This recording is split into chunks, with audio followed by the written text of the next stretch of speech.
चुके हैं, अनेक अनेक शास्त्रों की रचना, ग्रंथों की रचना कर चुके हैं, पर मन अशांत है,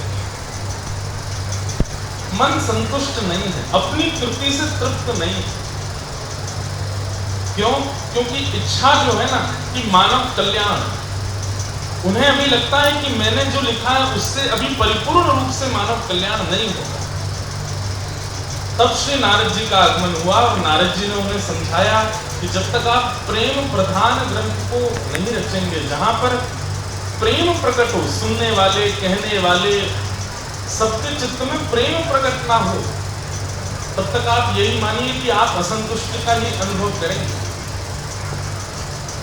बंधु, ये कितना बड़ा सूत्र है नारद जी के द्वारा।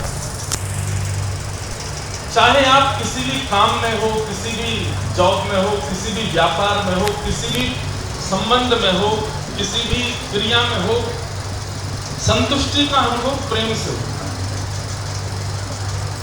विवाह में खर्चा बहुत कर दिया, करोड़ों रुपए लगा दिए पंडाल बनाने में, फिर बेटी को देने में कोई कसर नहीं छोड़ी, गाड़ी दे दी, ये दे दो, वो दे दो, सब कुछ प्रदर्शन में बहुत धन लगा दिया, मतलब धन तो खूब लगा दिया। दक्षिण भारत से ब्राह्मण बुलाए फेरे करवाने वाले, बड़े बड़े ज्योतिषियों से मुहूर्त निकलवाया, कौन सा मुहूर्त साल का सबसे अच्छा, उसमें ब्याह करेंगे बेटी का। धर्म का ध्यान रखा, अर्थ का ध्यान रखा, काम का ध्यान रखा, मोक्ष का ध्यान रखा, लेकिन प्रेम का ध्यान नहीं रखा।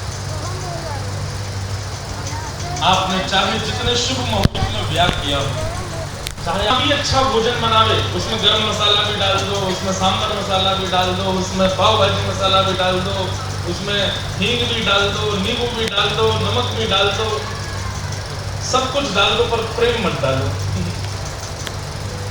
खाने में जीव को हो सकता है थोड़ा स्वाद लगे, लेकिन भोजन पाने के 2 घंटे बाद पेट की जो स्थिति होगी वो असहनीय होगी। क्यों? क्योंकि उस प्रसाद में सब कुछ था, प्रेम नहीं। लेकिन कई बार बालक कहता, माँ मुझे बहुत जोर की भूख लगी, मुझसे रुका नहीं जाएगा, आप जल्दी कुछ बनाओ। तुरंत माँ सोचती 10 मिनट में क्या बना सकती हूँ, तो 10 मिनट में वो जो भी चीज बनाती है उसमें भले ही बहुत मसाले ना डालती हो, लेकिन प्रेम इतना उड़ेल देती है कि उससे बालक संतुष्ट हो जाए।